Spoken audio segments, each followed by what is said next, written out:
نین پلیز دروازہ کھولو۔ اس نے دروازے پہ دستک دی۔ مجھے پہلے ہی اس پہ بہت غصہ تھا۔ اس نے مجھے کیا سمجھ رکھا تھا؟ میں اس کے لیے مذاق تھی یا کوئی تماشا تھی؟ میں نے دروازہ کھولا تو وہ میرے سامنے کان پکڑے کھڑا تھا۔ آئی ایم سوری، میں مذاق کر رہا تھا۔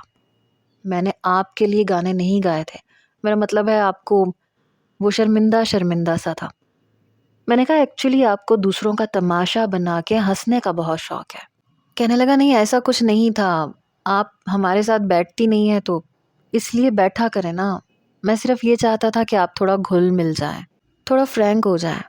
بائی گاڈ میرا مقصد اور نیت غلط نہیں تھی، لیکن آپ شاید بہت زیادہ مائنڈ کر جاتی ہیں ذرا سی بات پہ، حالانکہ اتنی بڑی بات تو نہیں تھی۔ کل میں نے روشنا پہ بھی بڑے گانے گائے تھے لیکن اسے تو برا نہیں لگا تھا، مجھے لگا آپ کو بھی نہیں لگے گا، لیکن جس طرح سے آپ اٹھ کے اوپر آئی ہیں شاید آپ کو برا لگ گیا ہے۔ میں نے کہا جی ہاں مجھے برا لگ گیا ہے، مجھے ایسی حرکتیں پسند نہیں ہیں، پلیز آپ میرے ساتھ ایسا کچھ مت کیا کریں۔ وہ کہنے لگا اوکے ٹھیک ہے، آئندہ میں نہیں کروں گا، لیکن آپ پلیز دل پہ مت لیجیے گا اور مائنڈ بھی مت کیجیے گا۔ معذرت کرنے کے بعد وہ نیچے جا چکا تھا۔ کچھ دیر کے بعد روشنا اوپر آئی، کہنے لگی عجیب لڑکی ہو تم۔ ارے وہ مذاق کر رہا تھا، انسان کو مذاق برداشت کرنے کی عادت ہونی چاہیے اور مذاق کو مذاق میں ہی لینا چاہیے، اتنا سیریس نہیں ہونا چاہیے۔ میں نے کہا تم جانتی ہو نا مجھے ان سب چیزوں کی عادت نہیں ہے۔ روشنا کہنے لگی میں جانتی ہوں، تم نے جس ماحول میں پرورش پائی ہے وہ کافی کنزرویٹو تھا، لیکن اگر کھل کے جینے کا انسان کو موقع ملے تو اسے جینا چاہیے۔ اب مجھے دیکھو، میری اپنے ماں باپ میں کبھی نہیں بنی۔ میرے والد بیرون ملک میں رہتے ہیں، میری والدہ اپنے میکے میں رہتی ہیں، انہیں اپنی آزادی بہت پیاری تھی۔ میرے والد کے ساتھ ان کی بالکل بھی نہیں بن پائی، حالانکہ دونوں میں ڈیورس نہیں ہوئی، لیکن جب بھی آپس میں انہیں بات کرنے کا موقع ملے تو وہ صرف لڑتے ہیں۔ میں نے جس ماحول میں پرورش پائی ہے نا نین تارا، تم سوچ بھی نہیں سکتی، لیکن پھر بھی مجھے دیکھو میں کتنی کول ہوں، کیونکہ میں ان کے لڑائی جھگڑوں کو سر پہ سوار نہیں کرتی، ورنہ میں تم سے زیادہ ڈپریشن کی مریضہ بن جاتی۔ میں نے اپنے آپ کو اس ماحول کا حصہ بنایا ہی نہیں۔ میں نے کہا تمہارے ماں باپ نے کبھی تم پہ مسلط ہونے کی کوشش نہیں کی ہوگی نا، کبھی اپنے فیصلے تم پہ لاگو نہیں کیے ہوں گے، مجھ پہ سب کرتے ہیں، میرے بھائی میری بھابیاں، اور میں تمہیں نہیں سمجھا سکتی۔ ایک اعلیٰ تعلیم حاصل کرنے کے لیے مجھے اپنے گھر والوں کے کس کس طرح کے موڈ برداشت کرنے پڑتے ہیں اور کیسی کیسی باتیں سننی پڑتی ہیں یہ تم نہیں جانتی۔ مجھے ڈر لگتا ہے میری کوئی بات ان کے ہاتھ نہ لگ جائے، جس سے انہیں موقع ملے اور وہ یہ سمجھیں کہ یہ پڑھنے گئی تھی تو دیکھو کیا گل کھلایا اس نے۔ میرے بابا نے میرے بھائیوں سے جھگڑا مول لے کے مجھے یہاں بھیجا ہے، اس لیے میں ڈرتی ہوں۔ میں اپنے بابا کا جھکا ہوا سر نہیں دیکھنا چاہتی۔ اور ان لڑکوں کا کیا ہے؟ ان کے لیے لڑکیاں صرف انجوائمنٹ ہوتی ہیں، صرف دل لگی کا سامان ہوتی ہیں، اور مجھے نہیں بننا کسی کے بھی مذاق کا حصہ۔ میں جیسی ہوں میں ویسی ٹھیک ہوں۔ روشنا کہنے لگی اچھا ٹھیک ہے، جیسی ہو ویسی ہی رہو، لیکن صوبیہ آنٹی سے تو تمہیں کوئی پرابلم نہیں ہونی چاہیے، وہ تو بہت اچھی ہیں، کم از کم ان سے تو ملا کرو، ان کے پاس بیٹھا کرو۔ میں نے کہا اچھا دادی اماں بیٹھ جایا کروں گی۔ اب یہ ہوا کہ شام کے وقت میں بھی نیچے چلی جایا کرتی تھی صوبیہ آنٹی کے پاس بیٹھنے کے لیے، ویسے بھی وہ گھر میں اکیلی ہی ہوتی تھی۔ ایک بار روشنا کو اپنے منگیتر سے ملنے جانا تھا، مجھے کہہ رہی تھی کہ رات کا ڈنر کر کے واپس آؤں گی۔ میں نے بھی سوچا کہ میں اکیلی نیچے جا کے کیا کروں گی۔ اسی وقت صوبیہ آنٹی اوپر آ گئی، کہنے لگی ہم لوگ کسی دعوت پہ جا رہے ہیں، اس لیے نیچے کے گھر کا دروازہ لاک ہوگا، تمہیں کہیں جانا تو نہیں ہے؟ میں نے کہا نہیں مجھے تو کہیں نہیں جانا۔ کہنے لگی چلو ٹھیک ہے، پھر کہنے لگی روشنا نظر نہیں آ رہی۔ میں نے کہا آنٹی وہ اپنے منگیتر کے ساتھ ڈنر پہ گئی ہے۔ صوبیہ آنٹی کہنے لگی اچھا، اگر تم چاہو تو ہمارے ساتھ جا سکتی ہو، اکیلی گھر میں کیا کرو گی؟ میں نے کہا نہیں مجھے کہیں نہیں جانا، میں بس اپنا پڑھوں گی۔ کہنے لگی چلو ٹھیک ہے، ایسے کرو چھت کا دروازہ بند کر لینا۔ شاید انہوں نے احتیاطاً یہ بات کہی تھی۔ صوبیہ آنٹی بھی جا چکی تھی۔ میں نے کھانا کھایا اور اپنا پڑھنے لگی، لیکن میں نے اپنے کمرے کا دروازہ کھول رکھا تھا، کیونکہ رات کے وقت ٹھنڈی ہوا چلتی تھی تو کمرے کا ماحول بھی ذرا ٹھنڈا ٹھنڈا سا ہو جاتا تھا۔ میں سوچ رہی تھی کہ تھوڑا سا پڑھ کے سو جاؤں گی، کیونکہ اس وقت میں گھر میں اکیلی تھی۔ تبھی ایک کانچ ٹوٹنے کی آواز آئی، میں بری طرح سے چونک گئی۔ میں اپنے بیڈ سے کھڑی ہوئی باہر آئی تبھی اچانک سے لائٹ بند ہو گئی. پورے ایریا کی لائٹ بند تھی. ہر طرف سناٹا چھایا ہوا تھا. میں کچھ دیر چھت پہ کھڑی رہی لیکن پھر پتہ نہیں کیوں خوف سا آنے لگا. تبھی مجھے لگا جیسے کوئی سایہ سا ہے جو ہمارے کمرے کے پیچھے سے ہو کے گزرا ہے. اس خیال نے تو جیسے میری جان نکالی. میں فوراً سے تیز قدم اٹھاتی ہوئی کمرے میں چلی گئی اور دروازہ بند کر دیا. تبھی مجھے سرگوشیوں کی آواز آنے لگی، جیسے کوئی بہت دھیرے دھیرے بات کر رہا ہو. پتہ نہیں کیوں مجھے ڈر لگا. میں نے جلدی سے اپنا موبائل پکڑا اور اس کی ٹارچ لائٹ آن کر دی. پورا کمرہ خالی تھا، لیکن پھر مجھے لگا جیسے وہی سایہ چھت پہ کھلنے والی کھڑکی کے سامنے سے گزرا ہو. کون ہے؟ اس بار وہ سایہ میں نے واضح طور پہ دیکھا تھا. میں ڈر گئی، لیکن پھر کسی کے بھاگنے کی آواز آئی. اب تو میرے ہوش اڑنے لگے. میں نے جلدی سے موبائل سے روشنا کو کال کی. اس نے فون اٹھایا. میں نے کہا کہاں ہو تم؟ کہنے لگی میں کہاں ہو سکتی ہوں، ظاہر سی بات ہے خرم سے ملنے آئی ہوں تو اسی کے ساتھ ہوں. کیا ہوا ہے؟ میں نے کہا مجھے لگ رہا ہے کوئی چور آ گیا ہے، مجھے بہت ڈر لگ رہا ہے. روشنا گھر پہ کوئی بھی نہیں ہے، صوبیہ آنٹی بھی نہیں ہے. میری بات سن کے کہنے لگی میں نے کہا تھا نا میرے ساتھ چلو. تب تمہیں تکلیف تھی کہ تمہیں کباب میں ہڈی نہیں بننا، اور اب تم کیا بن رہی ہو بتاؤ مجھے. میں نے کہا میں کچھ نہیں جانتی، مجھے بہت ڈر لگ رہا ہے، تم پلیز واپس آ جاؤ. کہنے لگی ایک تو میں تم سے بہت تنگ ہوں، جب سے تم مجھے ملی ہو تم نے میری ناک میں دم کر کے رکھ دیا ہے. میری اپنی کوئی پرائیویسی ہی نہیں ہے. مجھے لگتا ہے جیسے میں تمہاری باڈی گارڈ ہوں. میں نے فون بند کر دیا. تبھی مجھے لگا جیسے میرے دروازے پہ کوئی ہلکی ہلکی دستک دے رہا ہے. میری تو گویا جان نکلی تھی. میں کمرے میں چھپنے کی جگہ ڈھونڈ رہی تھی. پھر میں الماری کے سائڈ پہ ایک کونے میں چھپ گئی. پھر لگا جیسے کوئی زور زور سے ہنس رہا ہے، کوئی لڑکی ہنس رہی ہے. میری تو جیسے جان نکلی. ایک خوف کی لہر میرے پورے وجود میں دوڑ گئی. تبھی مجھے لگا جیسے نیچے کچھ آہٹیں سی ہو رہی ہیں. اچانک سے ڈور بیل بجی. میرے منہ سے چیخ برآمد ہوئی. پھر میرے موبائل پہ کال آنے لگی. ڈرتے ڈرتے میں الماری کے پیچھے سے نکلی اور اپنا موبائل پکڑ کے کان پہ لگایا. میں نے کانپتے ہوئے ہیلو کہا. روشنا تھی. کہنے لگی دروازہ کھولو یار. میری جان میں جان آئی. میں فوراً سے سیڑھیاں اترتے ہوئے نیچے آئی اور پھر میں نے مین گیٹ کا دروازہ کھولا. سامنے روشنا کے ساتھ اس کا منگیتر بھی تھا. لیکن جو میری حالت تھی مجھے کچھ بھی نہیں سوجا تو میں روشنا کے گلے لگ کے رونے لگی. میں نے کہا روشنا اوپر بھوت ہے، ہمیں اس گھر میں نہیں رہنا. اس کا منگیتر کہنے لگا روشنا اگر تم مناسب سمجھو تو میں ایک بار گھر کا جائزہ لے لیتا ہوں، اگر کوئی چور ہوا تو دیکھا جائے گا. کہنے لگی نہیں خرم تم جاؤ، یہ لڑکی پاگل ہے، اسے ہر چیز سے ڈر لگتا ہے، اس کے پاس سے ہوا بھی گزر جائے تو اسے تب بھی ڈر لگے گا، اس کی عادت ہے. لیکن پھر بھی اس کے منگیتر نے پورے گھر کا جائزہ لیا. کچھ بھی نہیں تھا، کوئی بھوت نہیں تھا. پھر وہ چلا گیا. ہم دونوں چھت پہ آ گئی. میں نے کہا میں سچ کہہ رہی ہوں، میں نے خود کسی کے سائے کو دیکھا تھا، میں جھوٹ نہیں بول رہی. وہ کہنے لگی بس رہنے بھی دو، تمہیں ڈرنے کا شوق ہے. ارے ہاتھ میں ڈنڈا پکڑتی اور دروازہ کھول کے دیکھ لیتی کہ کس کا سایہ ہے، جو بھی ہوتا مار دیتی ڈنڈا. تم میں اتنا حوصلہ نہیں ہے کیا؟ تمہارا کیا بنے گا نین تارا؟ وہ شاید مجھ سے اکتانے لگی تھی. بہرحال کچھ دیر بعد لائٹ بھی آ گئی. ہم لوگ سو بھی گئے. اگلے روز جب ہم دونوں نیچے گئے تو صوبیہ آنٹی کچن میں چائے بنانے لگی. میں نے کہا لائیں آنٹی میں بناتی ہوں، آج آپ میرے ہاتھ کی چائے پئیں. اچھا نہیں لگتا ہم لوگ روز ان کے گھر پہ چائے پینے چلے جاتے تھے، حالانکہ ان کے ماتھے پہ کبھی ہم نے بل آتے ہوئے نہیں دیکھے تھے. کہنے لگی ضرور تم بناؤ، آج تمہارے ہاتھ کی چائے پی کے دیکھ لیتے ہیں. جب میں چائے بنا کے باہر باغیچے میں گئی تو حسن بھی بیٹھا ہوا تھا، بالکل اپنی ماں کے برابر میں. وہ شاید کسی چیز کی ضد کر رہا تھا. امی پلیز اجازت دے دینا، بس ایک دن کی بات ہے. چاچو کو تو آپ کچھ نہیں کہتی، انہیں تو آپ ہر چیز کی اجازت دے دیتی ہیں. تبھی میں نے چائے کی ٹرے سامنے ٹیبل پہ رکھ دی. روشنا بھی وہیں موجود تھی اور مسکرا رہی تھی. کہنے لگی دے دیں آنٹی بچے کو اجازت. یہ سن کے حسن نے اسے غصے سے دیکھا. اے روشنا، میں بچہ نہیں ہوں سمجھی نا. اسے شاید روشنا کے منہ سے اپنے لیے بچہ سن کے غصہ آیا تھا. وہ ہنسنے لگی. کہنے لگی اپنی اماں کی منتیں تو تم ایسے ہی کر رہے ہو جیسے کوئی چھوٹا بچہ کرتا ہے. پلیز امی مجھے آئس کریم کھانے دینا. یہ کہہ کے وہ ہنسنے لگی. حسن کے ماتھے پہ بل پڑے کیونکہ صوبیہ آنٹی بھی ہنس رہی تھیں. کہنے لگی یہ ایسا ہی ہے، اصل میں اکیلا ہے نا اس لیے۔ روشنا نے چائے کا کپ پکڑا، میں بھی بیٹھ گئی۔ پہلا گھونٹ بھرتے ہی صوبیہ آنٹی کہنے لگی واہ چائے تو تم نے بہت مزے کی بنائی ہے۔ پھر روشنا سے کہنے لگی تمہاری شادی کب ہے؟ روشنا کہنے لگی ابھی نہیں، سمجھ لیں کہ 2 سال باقی ہیں۔ حسن کہنے لگا امی میں نے آپ سے کچھ پوچھا ہے۔ انہوں نے حسن کو آنکھیں دکھائیں۔ حسن میں نے منع کر دیا ہے نا، تم نہیں جاؤ گے، جانا ہے تو اپنے چاچو کے ساتھ جاؤ گے۔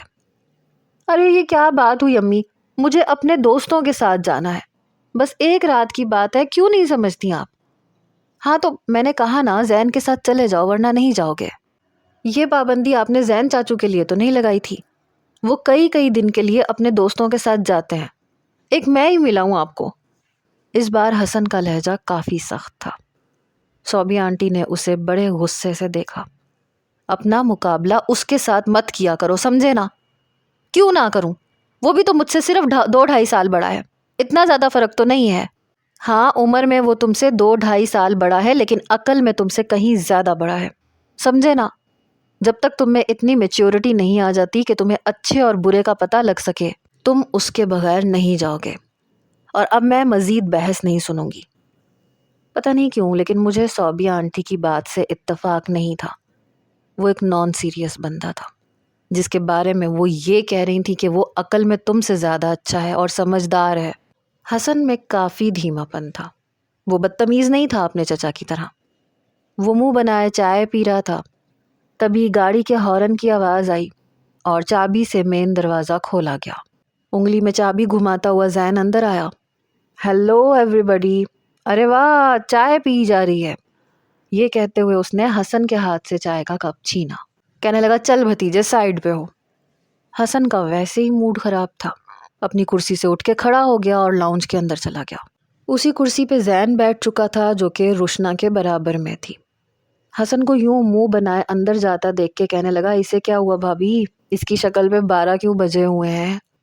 صوبیہ آنٹی کہنے لگی یہ کہتا ہے کہ دوستوں کے ساتھ فارم ہاؤس جانا ہے، میں نے کہا ہے کہ زین کو ساتھ لے جاؤ تو کہہ رہا ہے نہیں چاچو ساتھ نہیں جائیں گے۔ یہ سن کے وہ مسکرانے لگا، کہنے لگا تو جانے دے نا بھابھی کیا ہو گیا؟ لیکن صوبیہ آنٹی نے صاف انکار کر دیا، کہنے لگی نہیں تم ساتھ جاؤ گے تو یہ جائے گا۔ روشنا کہنے لگی ویسے آنٹی آپ اسے اکیلا کیوں نہیں جانے دے رہی، جانے دینا۔ صوبیہ آنٹی کہنے لگی نہیں دیکھو ایک ہی میرا بیٹا ہے اور میں نہیں چاہتی کہ وہ کسی غلط کمپنی میں پڑ جائے۔ زین کہنے لگا بھابھی آپ جانے دیں، اس کے دوستوں کو میں جانتا ہوں اور زیادہ بڑی بات ہے تو میں پیچھے سے چلا جاؤں گا۔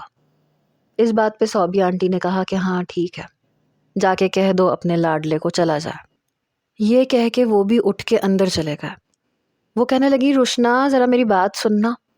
روشنا بھی کھڑی ہو گئی۔ اندر سے صوبیہ آنٹی کی آواز آئی جلدی آؤ، مجھے بتاؤ کہ اس جوڑے کے ساتھ کون سی لپسٹک زیادہ اچھی لگے گی۔ روشنا کو میک اپ کا بڑا آئیڈیا تھا، بہت اچھا میک اپ کرتی تھی اور کپڑوں کے ساتھ میچنگ لپسٹک کا اسے اچھا خاصا تجربہ تھا۔ یوں بھی بہت پیاری تھی۔ میرے کپ میں ابھی آدھی چائے باقی تھی ورنہ میں بھی اٹھ کے چلی جاتی۔ روشنا بھی اٹھ کے اندر چلی گئی۔ اب صرف میں بیٹھی تھی یا پھر وہ زین۔ میں جلدی جلدی سے گرم چائے کے گھونٹ بھر رہی تھی تاکہ اٹھ کے اندر جا سکوں۔ تبھی میں نے دیکھا کہ اس نے اپنی جیب میں سے تعویذ نکالا اور اسے پہلے ہونٹوں پہ لگایا، پھر اپنی دونوں آنکھوں پہ لگایا اور پھر اپنے گلے میں باندھنے لگا۔ میں نے کہا یہ آپ کیا کر رہے ہیں؟ میری بات سن کے کہنے لگا احتیاط۔ میں سوچ میں پڑ گئی۔ میں نے کہا کیا مطلب کیسی احتیاط؟ اس نے گہری سانس لی، کہنے لگا راز کی بات ہے لیکن دیکھیں آپ کسی سے کہیے گا نہیں۔ میں نے کہا نہیں میں نہیں کہتی۔ ایکچولی ہمارے گھر میں ایک جن زادی کا سایہ ہے۔ یہ سن کے میرا تو چائے کا کپ میرے ہاتھ میں ہی رہ گیا۔ رات میں آنے والی ایک نسوانی ہنسی کی آواز میرے کانوں میں گونجنے لگی۔ بڑا رازدارانہ سا انداز تھا۔ کہنے لگا کئی سالوں سے میرے پیچھے پڑی ہے۔ آپ اس چیز کو تو مانتی ہیں نا کہ جن بھی عاشق ہو جاتے ہیں، بس وہ بھی شاید مجھ پہ مر مٹی ہے، بڑا تنگ کرتی ہے رات کو، اس لیے میں یہ تعویذ لے کے آیا ہوں اپنی حفاظت کے لیے۔ یہ سن کے مجھے بھی رات والا واقعہ یاد آ گیا۔ میں نے کہا کیا سچ میں اس گھر میں جن بھوتوں کا سایہ ہے؟ کہنے لگا ہاں ہے، لیکن کسی کو آج تک نقصان نہیں پہنچایا۔ کیوں، کیا ہوا؟ میں نے کہا رات کو میں نے ایسی آوازیں سنی تھی کسی لڑکی کے ہنسنے کی۔ کہنے لگا آپ کو بھی سائے نظر آئے ہوں گے، جیسے کوئی کھڑکی کے پاس سے گزر رہا ہے۔ اس نے تو میرے ہوش اڑا کے رکھ دیے۔ میں نے سر اس بات میں ہلایا۔ وہ کہنے لگا مجھے اسی بات کا ڈر تھا۔ میں نے کہا کیا ہوا ہے؟ میرے حلق سے آواز نہیں نکل رہی تھی۔ میں نے کہا اب کیا ہوگا؟ کہنے لگا کچھ بھی نہیں ہوگا، آپ کو چاروں کل اور آیت الکرسی تو یاد ہے نا، بس پڑھ لیا کریں، زیادہ سے زیادہ آپ کو کیا نقصان پہنچائے گی، ڈرائے گی بس، آپ کو کچھ کرے گی نہیں۔ پتہ نہیں کیوں اس کی باتوں سے مجھے بڑا خوف آیا۔ اسی وقت حسن باہر آ گیا۔ کہنے لگا کیا ہوا، آپ کا رنگ کیوں اڑا ہوا ہے؟ وہ آ کے سامنے کرسی پہ بیٹھ گیا۔ زین نے گہری سانس لی۔ کہنے لگا یار ان کو بھی نظر آ چکی ہے وہ۔ حسن کہنے لگا کون چاچو؟ ارے وہی میری محبوبہ۔ یہ سن کے حسن کی آنکھیں حیرت سے پھیلی۔ اب کیا ہوگا ان کا؟ وہ تو ان کو چھوڑے گی نہیں۔ ابھی اس نے اتنی ہی بات کی تھی کہ زین نے اس کے منہ پہ ہاتھ رکھ دیا۔ میں نے کہا کیا مطلب آپ لوگوں کا؟ کون مجھے نہیں چھوڑے گی؟ کہنے لگا نہیں یہ پاگل ہے، کچھ بھی نہیں۔ روشنا آئی تو وہ دونوں سنبھل کے بیٹھ گئے۔ زین مجھ سے کہنے لگا دیکھیں روشنا سے کچھ مت کہیے گا، یہ نہ ہو وہ بھی مصیبت میں پھنس جائے۔ روشنا کہنے لگی آج تو تم بڑے مزے سے بیٹھی ہوئی ہو، ورنہ تو روز تمہیں پڑھائی یاد آتی رہتی ہے، پتہ ہے نا کل ٹیسٹ ہے۔ میں نے کہا ہاں میں بس اٹھنے ہی والی تھی۔ پتہ نہیں کیوں مجھے پوری رات ٹھیک سے نیند نہیں آئی۔ کبھی بلی کے رونے کی آوازیں آتی تو میں اٹھ کے بیٹھ جاتی، کبھی ایسا لگتا کہ رات کے اندھیرے میں کوئی پرندہ آسمان پہ پرواز کر رہا ہے یا چیل کی آواز سنائی دیتی۔ پتہ نہیں کیوں لیکن مجھے بڑا ڈر لگ رہا تھا۔ جیسے ہی صبح میں کپڑے چینج کر کے یونیورسٹی جانے کے لیے باہر نکلنے لگی، میں نے چھت کا دروازہ کھولا تو مجھے زمین پہ خون کے قطرے نظر آئے۔ میری تو وہیں پہ چیخ نکل گئی۔ روشنا کہنے لگی کیا ہوا؟ میں نے کہا یہ دیکھو خون کے قطرے۔ کہنے لگی عجیب ڈفر ہو تم، ہو سکتا ہے کسی کبوتر کا پر ہو یا کہیں پاؤں زخمی ہو گیا ہو، گر گیا ہوں گے قطرے۔ وہ لاپرواہی سے پھلانگ کے چلی گئی۔ میں نے یونیورسٹی جاتے ہوئے روشنا سے کہا روشنا ہم یہ گھر چھوڑ دیتے ہیں، مجھے لگتا ہے یہاں کوئی سایہ وایا ہے۔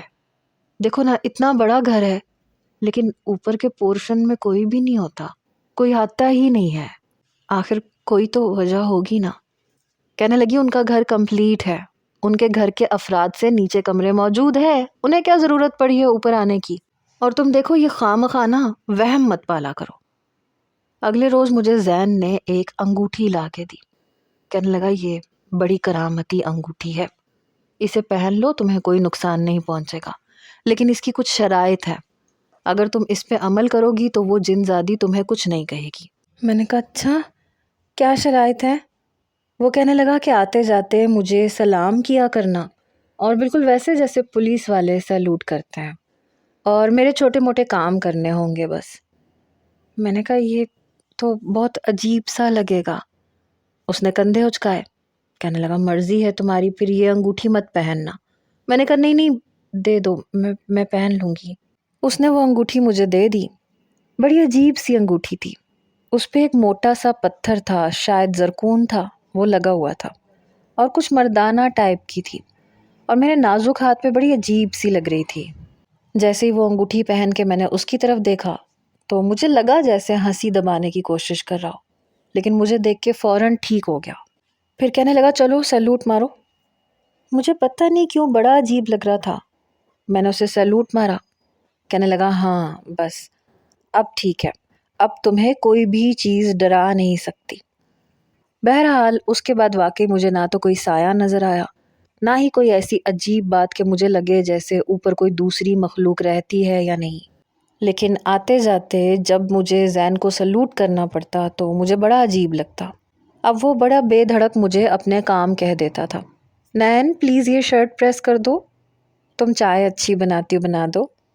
ایک بار میں نیچے آئی تو حسن اور زین لوڈو سیٹ کر رہے تھے۔ مجھے دیکھ کے زین کہنے لگا لو بھائی میرا پارٹنر بھی آ گیا۔ روشنا کہنے لگی ارے نین تارا آؤ، ویسے بھی ہم دیکھ رہے تھے کہ چوتھا کھلاڑی آئے اور ہم کھیلیں۔ کیونکہ صوبیہ آنٹی تو آج جلدی سونے کے لیے چلی گئی ہیں۔ میں بھی کرسی پہ بیٹھ گئی۔ لوڈو مجھے ویسے بھی بہت اچھی کھیلنی آتی تھی، کیونکہ میرے بھتیجے اور بھانجے بھانجیاں بہت زیادہ تھے اور میرا زیادہ تر وقت انہی کے ساتھ گزرا تھا۔ زین کہنے لگا میں اور نین پارٹنر، تم اور حسن پارٹنر۔ روشنا حسن سے پوچھنے لگی کہ تمہیں لوڈو کھیلنی آتی بھی ہے کہ نہیں، کیونکہ مجھے نہیں آتی ہے۔ حسن کہنے لگا ہاں آتی ہے۔ میں نے کہا میں اور روشنا پارٹنر بنیں گے۔ روشنا کہنے لگی کیوں، تم زین کی پارٹنر کیوں نہیں بن سکتی؟ اب کیا تکلیف ہے تمہیں؟ پتہ نہیں کیوں لیکن مجھے زین کچھ عجیب سا لگتا تھا، اس کی نظریں، اس کی باتیں، میں بڑی الجھن سی محسوس کرتی تھی۔ میں نے کہا تو ٹھیک ہے تم بن جاؤ نا اس کی پارٹنر۔ وہ مجھے ہی دیکھ رہا تھا۔ اس بار اس کے چہرے کی مسکراہٹ غائب ہوئی۔ حسن کہنے لگا ڈونٹ وری نین تارا، مجھے بھی بہت اچھا کھیلنا آتا ہے۔ اس سے پہلے کہ گیم شروع ہوتی زین کہنے لگا کہ اس بار شرط لگائیں گے، جو ہارے گا وہ ڈنر کروائے گا۔ روشنا کہنے لگی جی نہیں، مجھے پاکٹ منی بہت زیادہ نہیں ملتی۔ وہ کہنے لگا تم میری پارٹنر ہونا تو پھر تمہیں ٹینشن لینے کی ضرورت ہی نہیں ہے۔ ہاں بھائی بھتیجے، منظور ہے؟ اس نے حسن سے پوچھا۔ وہ کہنے لگا میری پاکٹ منی بھی تقریباً ختم ہو چکی ہے۔ کہنے لگا تو کوئی بات نہیں، تمہاری پارٹنر ہے نا، تمہارے ساتھ پورا ساتھ دے گی، آخر اس نے خود تمہیں چوز کیا ہے، کیوں نین؟ حسن سے بات کر کے وہ مجھ سے مخاطب ہوا۔ میں نے کہا ہاں دے دوں گی، اس میں ایسی کیا بات ہے، میں ڈنر کروا دوں گی۔ مجھے لگ رہا تھا جیسے اس نے جان بوجھ کے یہ شرط رکھی ہے۔ حسن کہنے لگا نہیں اچھا تھوڑی لگتا ہے میں اب ایک لڑکی سے ڈنر کے پیسے لوں، چاچو شرط والا کام نہیں کرتا ہے۔ کہنے لگا ہاں اگر نین کہہ دے تو کہ اس کے پاس ڈنر کے پیسے نہیں ہیں تو پھر میں شرط کینسل کر دوں گا۔ میں نے کہا نہیں میرے پاس پیسے ہیں، میں ڈنر کروا سکتی ہوں، اور ضروری تو نہیں ہے کہ میں ہار جاؤں، آج تک ویسے بھی میں کبھی ہاری نہیں ہوں۔ کہنے لگا اچھا لیکن آج ہار جاؤ گی۔ پتہ نہیں اس شخص کو اپنے اوپر کچھ ضرورت سے زیادہ ہی اعتماد تھا، حالانکہ یہ گیم ایسی ہے کہ کوئی بھی ہار سکتا ہے۔ پہلی باری میں نے چلی اور اتفاق تھا کہ پہلی باری میں ہی مجھے 6 آ گئے اور اسے نہیں آئے۔ میں اپنی 2 گوٹ جیت چکی تھی اور حسن کی بھی ہیلپ کر رہی تھی۔ روشنا کہنے لگی کہ تم تو ابھی تک باہر ہی نہیں آئے، بڑے ترم خان بنے پھرتے تھے۔ مجھے تو لگتا ہے اس بار تمہیں نین تارا کے سامنے منہ کی کھانی پڑے گی، بڑے چودھری بنے ہوئے تھے، بڑے دعوے کر رہے تھے، تمہاری چاروں کی چاروں گوٹ اندر بیٹھی تمہارا منہ چڑھا رہی ہیں۔ کہنے لگا پارٹنر صبر کرو، آگے آگے دیکھو ہوتا ہے کیا۔ زین کبھی اپنے دشمن کو جیتنے نہیں دیتا۔ پتہ نہیں کیوں لیکن میری مسکراہٹ گہری ہوئی تھی، البتہ روشنا کا رنگ اڑا ہوا تھا کیونکہ حسن نے پھر سے اس کی گوٹ مار دی تھی۔ وہ کب سے باہر ہی نہیں نکل رہا تھا، اس لیے میں تھوڑی سی بے فکر ہو گئی تھی۔ اپنی تیسری گوٹ جیسی میں نے اس کی سائیڈ پہ رکھی، کہنے لگا دیکھ لینا مجھے پکا 6-5 آئے گا اور اس کی گوٹ پٹ جائے گی۔ اور اس نے اپنے ہاتھ پہ زور سے ڈائس کی ڈبی ماری، جیسے اس نے نمبر چلائے اسے فکس 6-5 آئے۔ یہ ایک اتفاق تھا لیکن مجھے بڑا غصہ آیا۔ کہنے لگا اسے گھر بٹھا کے رکھو۔ اب زین انیس میدان میں کود پڑا ہے۔ اس نے روشنا کی گوٹ بھی خود چلنی شروع کر دی۔ حسن جیت چکا تھا اور اب صرف میں رہ گئی تھی۔ دوسری طرف روشنا کو بھی اس نے جتا دیا تھا۔ عجیب بات یہ تھی کہ میری باری میں جو بھی وہ نمبر کہتا اسے وہی نمبر آتا تھا اور میری گوٹ مر جاتی تھی۔ مجھے لگا جیسے اسے کوئی ٹرک آتی ہے، کیونکہ ایسا ایک اتفاق ہوتا ہے 2 بار ہوتا ہے لیکن ہر بار جو وہ نمبر کہتا وہی نمبر آ جاتا ہے، میری گوٹ مر جاتی ہے۔ اب ہمارے پاس ایک گوٹ بچی تھی۔ میں نے کہا یہ چیٹ کر رہا ہے، میں اس کے ساتھ نہیں کھیلوں گی۔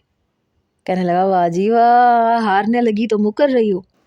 میں نے کہا مجھے یہ بتاؤ کہ جو نمبر تم بولتے ہو وہ کیسے آ جاتا ہے، ہمیں تو نہیں آتے۔ کہنے لگا یہ سب تو قسمت کی بات ہے اور میں ویسے بھی اس معاملے میں بہت لکی ہوں۔ روشنا کہنے لگی واہ بھائی واہ، میں تو کل ڈنر میں اچھا خاصا کھانا کھاؤں گی۔ وہ مجھے تنگ کر رہی تھی۔ میں نے کہا تم اپنے ہاتھ دکھاؤ مجھے۔ میری بات پہ زین کہنے لگا ہاتھ کیوں دکھاؤں؟ نہیں بھئی ہاتھ نہیں دکھاؤں گا۔ میں نے کہا اس کا مطلب یہ پکا چیٹر ہے۔ روشنا زین سے کہنے لگی زین یہ بات تو مجھے بھی الجھا رہی ہے، تم جو نمبر کہتے ہو وہی آتا ہے۔ حسن کہنے لگا میں بچپن سے ان کے ساتھ ہوں، یہ بات مجھے آج تک پتہ نہیں چلی تو آپ لوگوں کو کیسے پتہ چل جائے گا؟ اس وقت ہم دونوں کی گوٹ ایک نمبر پہ رکھی تھی اور مجھے ڈر لگ رہا تھا کیونکہ اسے 1 نمبر آ جاتا۔ میں نے کہا مجھے یقین ہے اس کے ہاتھ میں کوئی ایکسٹرا ڈائس ہے جسے یہ سیٹ کر کے پھینکتا ہے۔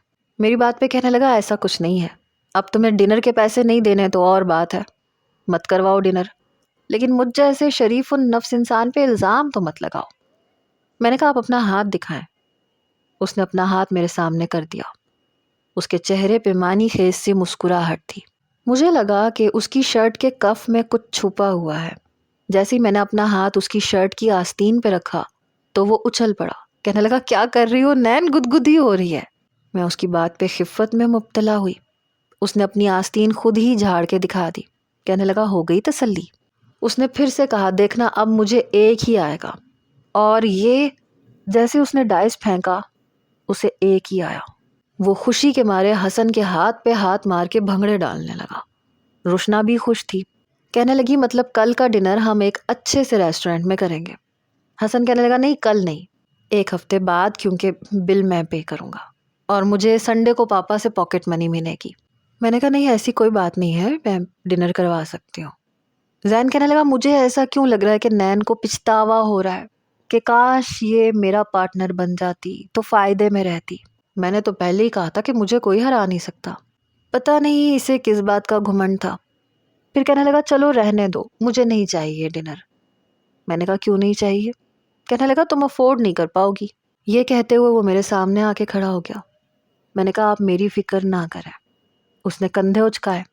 اچھی طرح سوچ لو، ہر شخص مجھے افورڈ نہیں کر سکتا۔ اب بات میری بھی انا پہ آ چکی تھی۔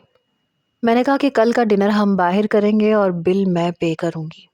ویسے بھی میں فضول خرچ تو تھی نہیں، اس لیے میرے پاس پیسے موجود تھے۔ میں اور روشنا اوپر آ گئی۔ روشنا کہنے لگی کیا ضرورت پڑی تھی، وہ کہہ رہا تھا کہ نہیں دینے چاہیے تو مت دیتی۔ میں نے کہا نہیں میرے پاس پیسے ہیں۔ اگلے روز 8 بجے روشنا اچھا خاصا تیار ہوئی۔ مجھے ایک نظر دیکھ کے کہنے لگی تم یوں جاؤ گی ریسٹورنٹ میں؟ دیکھو ہم کہیں باہر کھانا کھانے جا رہے ہیں، ہلکا سا میک اپ کر لو، کوئی حرج نہیں ہے۔ اور یہ تم کیا آدم بیزاروں کی طرح جوڑا بنا کے بیٹھ جاتی ہو، اتنے پیارے بال ہیں تمہارے۔ اس نے میرے بال بھی کھول دیے۔ میں نے کہا نہیں رہنے دو، مجھے اچھا نہیں لگتا یہ سب کچھ۔ کہنے لگی تم چپ رہو۔ اسی نے مجھے تیار کیا۔ نیچے گاڑی کا ہارن سن کے ہم لوگ نیچے اترے۔ صوبیہ آنٹی بھی لاؤنج میں بیٹھی ہوئی تھی۔ میں نے کہا آپ بھی ہمارے ساتھ چلیں؟ کہنے لگی نہیں بیٹا تم لوگ جاؤ، ویسے بھی تمہارے بھائی آنے والے ہیں، مجھے ان کے ساتھ ان کے دوست کے گھر جانا ہے۔ ہم لوگ باہر آ گئے۔ گاڑی کی پچھلی نشست کھول کے ہم دونوں بیٹھ گئی۔ جس ریسٹورنٹ میں زین ہمیں لے کے گیا وہ لاہور کا کافی مہنگا ریسٹورنٹ تھا۔ میں تو دیکھ کے ہی گھبرا گئی تھی۔ حسن کہنے لگا چاچو یہ کیا کر رہے ہیں آپ؟ کہنے لگا مجھ سے ہارنے کا مزہ تو آنا چاہیے نا نین کو، کہا بھی تھا کہ میری پارٹنر بن جاؤ تاکہ پچھتانا نہ پڑے۔ شاید اسے اسی بات کی تکلیف تھی کہ میں اس کی پارٹنر نہیں بنی۔ اب تو مجھے یقین ہو گیا تھا کہ یقیناً اس نے کوئی بے ایمانی کی ہے، لیکن میں اس کی بے ایمانی پکڑ نہیں پائی تھی۔ سب سے پہلے گاڑی کا پچھلا دروازہ کھول کے میں ہی نیچے اتری تاکہ اسے یہ نہ لگے کہ میں یہاں کا بل ادا نہیں کر سکتی۔ میرے پاس 10,000 تھے، زیادہ سے زیادہ کتنا کھا لیتا، اتنا ہی بل آ سکتا تھا۔ اندر جا کے ہم ایک ٹیبل کا انتخاب کر کے کونے والی سیٹ پہ بیٹھ گئے۔ روشنا میرے برابر میں بیٹھنے لگی تو زین کہنے لگا تم سامنے بیٹھ جاؤ اور کونے والی کرسی پہ بیٹھنا، تم دونوں ذرا کمفرٹیبل ہو کے کھا لو گی۔ دیوار کی طرف جو کرسیاں تھیں آمنے سامنے، اس پہ میں اور روشنا بیٹھ گئی، اور جو دوسری جانب کرسیاں تھیں وہاں حسن اور زین بیٹھ گئے۔ میرے برابر والی کرسی پہ وہی بیٹھا تھا۔ کچھ ہی دیر میں ویٹر آیا اور مینیو کارڈ رکھ کے چلا گیا۔ تو وہ کہنے لگا کیونکہ میں نین سے جیتا ہوں اس لیے آرڈر میں کروں گا۔ کیوں نین تارا تمہیں کوئی اعتراض تو نہیں ہے؟ میں نے کہا نہیں مجھے کوئی اعتراض نہیں ہے۔ پھر اس نے مینیو کارڈ کھولا اور ویٹر کو بلایا۔ اس نے وہاں کی سب سے مہنگی ترین ڈش آرڈر کی اور ٹھیک ٹھاک آرڈر کیا۔ میں اس کی شکل دیکھتی رہ گئی۔ اس بار تو روشنا کو بھی غصہ آیا، کہنے لگی زین اتنا آرڈر کرنے کی کیا ضرورت ہے، ہم اتنا تو نہیں کھا سکتے۔ کہنے لگا میں نے صبح سے ناشتہ بھی نہیں کیا، میں تو کھا سکتا ہوں۔ حسن کہنے لگا چاچو یہ ٹو مچ ہو گیا ہے۔ کہنے لگا کیوں، کیا یہ بل نہیں دے سکتی؟ بھائی مجھے ابھی بتا دو، چلو کوئی بات نہیں ہے میں بھر دوں گا۔ یہ ایک بار کہہ دے کہ یہ بل نہیں بھر سکتی۔ میں نے تو پہلے ہی کہا تھا کہ مجھے افورڈ کرنا ہر ایک کے بس کی بات نہیں ہے۔ پتہ نہیں کیوں وہ میری انا کو نیچے کرنا چاہ رہا تھا، وہ مجھے نیچا دکھانا چاہ رہا تھا۔ میں نے کہا آپ آرڈر کر دیں اور کچھ بھی رہ گیا تو منگوا لیں۔ کہنے لگا سن لیا؟ ارے بھائی جب نین کو اعتراض نہیں ہے تو تم لوگوں کو بھی نہیں ہونا چاہیے۔ پورا ٹیبل کھانے کے مختلف لوازمات سے بھر چکا تھا۔ اس وقت اگر میری حالت سے کوئی واقف تھا تو وہ شاید روشنا تھی، کیونکہ اس نے زیادہ تر ایسا فوڈ آرڈر کیا تھا جو کہ بہت زیادہ مہنگا تھا۔ پتہ نہیں کیوں لیکن میرے ماتھے پہ پسینے آنے لگے تھے، کیونکہ میرے پرس میں صرف 10,000 تھے، اور یہاں پہ بھرے ہوئے ٹیبل کو دیکھ کے مجھے لگ رہا تھا کہ بل 30,000 سے کم ہوگا ہی نہیں۔ مٹن کڑاہی تھی، فش، پرون، مٹن بریانی، لزانیہ اور پتہ نہیں کیا کیا۔ میں نے بس تھوڑے سے ہی چاول اپنی پلیٹ میں ڈالے اور وہ بھی میرے حلق سے اتر نہیں رہے تھے۔ تبھی ہمارے پیچھے بیٹھے نوجوان کی آواز آئی، جو شاید اپنی کسی گرل فرینڈ کے ساتھ آیا تھا۔ کہنے لگا اللہ توبہ، 1 کپ چائے پیے ہم نے اور 1500 کا بل پکڑا دیا انہوں نے، بہت مہنگا ریسٹورینٹ ہے۔ یہ سن کے تو میرے چاول حلق میں اٹکے، کیونکہ جتنا کچھ ٹیبل پہ پڑا ہوا تھا اس کے بل کا سوچ کے مجھے چکر آنے لگے۔ وہ بڑے مزے سے سب کچھ کھا بھی رہا تھا اور لگ بھی رہا تھا کہ واقعی کئی دنوں کا بھوکا انسان ہے۔ اس وقت تو میرا دل چاہ رہا تھا کہ میں اس کا گلا ہی دبا ڈالوں۔ بے ایمان، چیٹر انسان۔ روشنا کہنے لگی کیا ہوا تمہیں نین تارا، کھا کیوں نہیں رہی؟ میں نے کہا نہیں کھا تو رہی ہوں۔ کہنے لگی تم فکر نہ کرو، میرے پاس بھی پیسے ہیں، ہم مل کے کر لیں گے۔ میں نے کہا نہیں ایسی تو کوئی بات نہیں ہے۔ زین کہنے لگا روشنا کیا ہو گیا تمہیں؟ اور بھائی ایک نین تارا کوئی معمولی لڑکی تھوڑی ہے جو اتنا سا بل نہ بھر سکے۔ کیوں نین؟ میں نے کہا ہاں میں بھر لوں گی۔ میں نے بڑی مشکل سے اپنی پلیٹ میں رکھے ہوئے چاولوں کو ختم کیا۔ جب زین نے میری پلیٹ میں مٹن کڑاہی ڈال کے دی، کہنے لگا کھاؤ نا یار، بہت مزے کا کھانا ہے، تمہارے ہی پیسوں کا ہے اور اپنے پیسے سے انسان پیٹ بھر کے کھاتا ہے، کھاؤ کھاؤ کھانا کھاؤ، ابھی تو میٹھے کی باری باقی ہے۔ یہ سن کے مجھے اچھو لگا۔ اس نے جلدی سے پانی کا گلاس میرے سامنے رکھ دیا۔ کہنے لگا کیا ہوا؟ میں نے کہا نہیں کچھ نہیں۔ بڑی مشکل سے میں نے کھانا کھایا اور اس کمینے نے کوئی چیز نہیں چھوڑی، پتہ نہیں پیٹ تھا یا حرم گیٹ تھا، سارا کچھ کھا پی گیا۔ بعد میں اپنی جیب میں سے نیمو نکال کے 7 اپ میں نچوڑ نچوڑ کے پی رہا تھا۔ کہنے لگا بہت کھا لیا میں نے، اب اسے ہضم بھی تو کرنا ہے نا۔ وہ شاید گھر سے نیمو جیب میں ڈال کے لایا تھا۔ روشنا کہنے لگی ویسے تم جیسا ندیدہ انسان میں نے اپنی لائف میں نہیں دیکھا۔ وہ ہنسنے لگا، یار جیت کے کھانے کا مزہ ہی اور ہوتا ہے، کیوں نین؟ میں بار بار اپنے ماتھے پہ آنے والا پسینہ صاف کر رہی تھی۔ کہنے لگا اچھا یہ بتاؤ کہ میٹھے میں کیا کھانا ہے، اس کا بل میں دے دوں گا۔ کیوں نین میں دے دوں؟ مجھ سے پوچھنے لگا۔ میرا جی تو چاہ رہا تھا میں اس کا منہ توڑ دوں۔ میں نے کہا نہیں میں دے دوں گی۔ یہ کہہ کے میں اٹھ کے کھڑی ہو گئی۔ کہنے لگا کہاں جا رہی ہو؟ میں نے کہا نہیں وہ میں واش روم جا رہی ہوں۔ یہ کہہ کے میں مینیجر کے کاؤنٹر کے پاس گئی۔ وہاں سے ہمارا ٹیبل نظر نہیں آتا تھا۔ میں نے ان سے پوچھا کہ آپ میرا بل بتا سکتے ہیں کہ کتنا بنا ہے؟ میں نے اسے ٹیبل کا بتایا کہ ہمارا ٹیبل کون سا ہے۔ وہ کمپیوٹر پہ دیکھ کے کہنے لگا 25,000۔ میرے پاس 10,000 تھے اور ابھی میٹھے کا آرڈر باقی تھا۔ میں نے گہری سانس لی، اپنے کانوں سے سونے کے چھوٹے چھوٹے ٹاپس اتارے۔ میں نے کہا آپ سے ایک فیور مل سکتی ہے؟ مینیجر میری طرف دیکھ رہا تھا اور ویسے بھی میری شکل ہونکوں کے سردار سے کم تو نہیں لگ رہی تھی۔ مینیجر شاید میری کیفیت کو سمجھ گیا تھا۔ کہنے لگا کیسی فیور؟ میں نے کہا یہ گولڈ کے ٹاپس ہیں، آپ یہ رکھ لیں پلیز اور مجھے 30,000 کیش دے دیں۔ مجھے بل بھرنا ہے اور مجھے اپنے فرینڈز کے سامنے شرمندہ نہیں ہونا۔ میں کل آپ کو پیسے دے جاؤں گی اور آپ سے یہ گولڈ کے ٹاپس واپس لے جاؤں گی پلیز۔ اس نے گہری سانس لی، پھر میرے ٹاپس دیکھنے لگا۔ کہنے لگا ٹھیک ہے۔ اس نے مجھے 30,000 دے دیے۔ وہ میں نے پرس میں ڈالے اور واپس آ کے بیٹھ گئی۔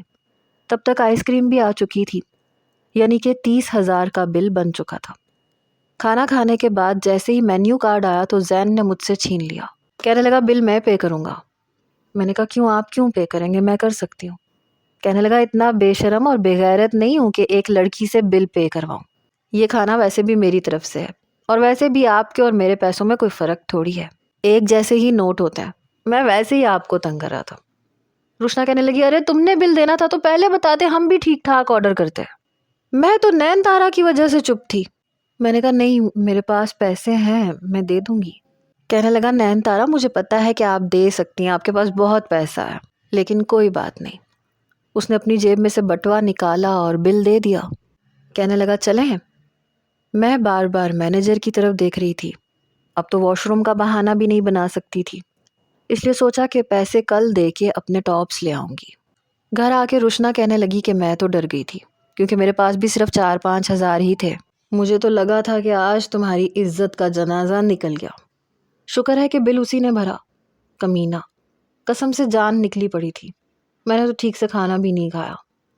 پہلی بار مجھے روشنا پہ بڑا پیار آیا، میں نے اسے گلے سے لگا لیا۔ کہنے لگی تمہیں کیا ہوا؟ میں نے کہا تم بہت اچھی لڑکی ہو، تمہیں میرا کتنا احساس تھا۔ کہنے لگی میرے سامنے تم نے 10,000 اپنے پرس میں رکھے تھے، تو ظاہر سی بات ہے ٹینشن تو ہونی تھی نا مجھے نہیں پتا تھا وہ کمینہ اتنا کھاتا ہے۔ میں نے کہا ہاں لیکن پیسے میرے پاس تھے۔ کہنے لگی کہاں سے آئے پیسے؟ میں نے اپنے کانوں کی طرف اشارہ کیا۔ کہنے لگی ارے ہاں تمہارے ٹاپس کہاں گئے؟ وہ تو تمہارے بابا نے تمہیں دیے تھے نا میٹرک پاس ہونے کی خوشی میں، اور وہ سونے کے تھے، کہاں گئے؟ میں نے کہا وہ میں نے مینیجر کو دے دیے تھے اور اس سے 30,000 لے لیے تھے۔ یہ سن کے روشنا کہنے لگی تم پاگل تو نہیں ہو گئی تھی؟ میں نے کہا عزت کا معاملہ تھا، میں اس کے سامنے ڈی گریڈ نہیں ہونا چاہتی تھی۔ روشنا کہنے لگی تمہاری عقل کو سلام ہے، تمہیں پتا ہے ان کی قیمت کیا ہے؟ سونے کی آج کل کیا قیمت چل رہی ہے؟ سمجھو کہ گئے تمہارے ٹاپس۔ میں نے کہا نہیں کل پیسے دے کے لے آؤں گی، اس نے کہا تھا کہ ٹھیک ہے یہ آپ کی امانت ہے۔ کہنے لگی اس نے کہا اور تم نے مان لیا؟ کتنی بیوقوف لڑکی ہو یار تم۔ صبح ہم دونوں یونیورسٹی سے واپسی پہ وہ ٹاپس لے کے آئیں گے۔ میں نے کہا ٹھیک ہے۔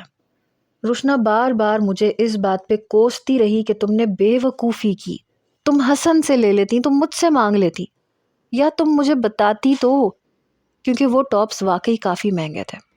دونوں ٹاپس ملا کے 1 تولے کے تو ہوں گے، یا تھوڑے سے شاید کم، لیکن اس وقت اس کی قیمت اچھی خاصی تھی، لاکھوں میں تھی۔ یہاں تک کہ یونیورسٹی میں بھی روشنا نے میری اچھی خاصی کی۔ واپسی میں جیسے ہی ہم ریسٹورنٹ میں گئے، میں نے مینیجر سے اپنے ٹاپس مانگے اور اسے پیسے دیے، تو کہنے لگا وہ تو آپ کے ہسبینڈ آ کے لے گئے۔ کہنے لگے کہ ان کی وائف کے ہیں اور انہوں نے ہی اپنی وائف کو میرے پاس بھیجا تھا، وہ تو 1 گھنٹے کے بعد ہی آ کے لے گئے تھے اور پیسے بھی دے گئے تھے۔ یہ سن کے میرے تو ہوش اڑے۔ میں نے کہا میرا کوئی ہسبینڈ نہیں ہے، آپ نے کیوں دیے کسی کو بھی؟ کہنے لگا محترمہ مجھے کیا پتا، میں خدا کی قسم کھا کے کہتا ہوں مجھے نہیں پتا، میں نے اسے خود دیے ہیں، اس نے آپ کا حلیہ بھی بتایا تھا۔ روشنا مجھے کھا جانے والی نظروں سے دیکھ رہی تھی، میری آنکھوں سے آنسو بہنے لگے۔ روشنا کہنے لگی تمہارے ساتھ کوئی کھڑا ہوگا، سن لی ہوگی تمہاری بکواس، ہر ایک کے سامنے تم اپنی مجبوریوں کے، بے بسی کے رونے لگتی ہو۔ اس کمینے کو منہ پہ جواب نہیں دے سکتی تھی کہ اتنا بل میں نہیں دے سکتی؟ تمہاری جگہ میں ہوتی نا تو اس کا منہ توڑ کے رکھ دیتی کہ تم نے اتنا ہی ٹھوسنا ہے تو اپنے پیسوں سے ٹھوسو۔ کہنے لگی تمہاری بے وقوفی کی وجہ سے کوئی تمہارے ٹاپس جو تقریباً 4-4.5 لاکھ کے تھے 30,000 میں لے کے چلا گیا۔ نین میں نے زندگی میں تم جیسی احمق لڑکی نہیں دیکھی۔ میں روئے جا رہی تھی۔ کہنے لگی اب تم اپنے آنسو صاف کرو ورنہ میں تمہارا گلا گھونٹ کے تمہیں مار دوں گی۔ مجھ سے بات نہیں کر سکتی تھی کیا تم؟ میں نے کہا وہ بار بار مجھے تیش دلائے جا رہا تھا۔ میں واپس کمرے میں لے آئی۔ ہوش میرے تب اڑے جب وہ سب کے سامنے میرا یہ کارنامہ بتا رہی تھی۔